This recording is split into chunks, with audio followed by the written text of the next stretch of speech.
নমস্কার, কেমন আছেন সবাই? আর সবাইকে জানাই শুভ সকাল।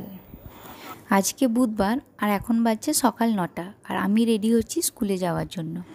সকালের দিকে কাজের এত চাপ থাকে যে কাজকর্ম সামলে 9টার মধ্যে রেডি হতে হতে যেন আমাকে যুদ্ধ করতে হয়। কাজগুলো ছোট ছোট, কিন্তু এত কাজ থাকে যে আমার প্রায় পাগল অবস্থা হয়ে যায়। যেমন ছেলেকে সকালে ঘুম থেকে তোলা, ওকে খাওয়ানো, ওকে রেডি করা স্কুলের জন্য, আবার নিচে দিয়ে আসা, ওর টিফিন রেডি করা, আমাদের টিফিন রেডি করা।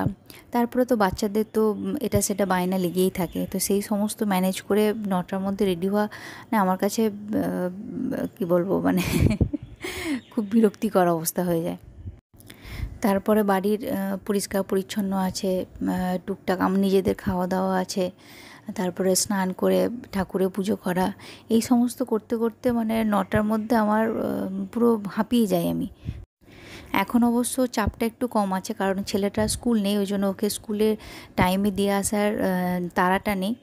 সেই জন্য আজকে একটু সময় পেয়েছি। আমাদের অবশ্য ছুটি ছিল, 1 মাসের মতো গ্রীষ্মের ছুটি ছিল, তো এই 2-3 দিন হলো স্কুল খুলেছে, আর সেই জন্য আজকে একটু সময়টাও আছে, আপনাদের সঙ্গে কথা বলছি রেডি হতে হতে। ছেলেটার ছুটি আর আমার স্কুল থাকলে না আমার আবার মনটা খারাপ থাকে, কারণ আমি সেই 9টার সময় বেরোই, আবার 5টা 5:30 নাগাদ বাড়ি ফিরি। তো এই সারাটা দিন ও আমাকে ছেড়ে থাকে, ওরও মনটা খারাপ থাকে, আমারও অতটা ভালো লাগে না। যখনই সকালে যখন বেরিয়ে যায় ও বায়না করে যে মাম্মা আজকে যেতে হবে না, আজকে ছুটি নিয়ে নাও, যেতে হবে না করে। তো আমার সেটা শুনে মনটা একটু খারাপই হয়ে যায়, তবু কি করার, যেতে তো হবেই। তো আমি করি কি, ওর জন্য ওর পছন্দের কোনো একটা খাবার বানিয়ে রেখে যাই, ও ওটাই খুশি মনে দেখে খুশি হয়ে যায়, ও খুশি মনে খেয়ে নেয়। ওর আবার ডিম পরোটা খুব ফেভারিট, তো সেই জন্য আমি আজকে ওর জন্য ডিম পরোটাটা বানিয়ে রাখলাম। ও এই সকালে কিছু ব্রেকফাস্ট করে, তারপরে আবার কিছু একটা টিফিন করে মাঝখানে, তারপরে আবার ভাত খায়।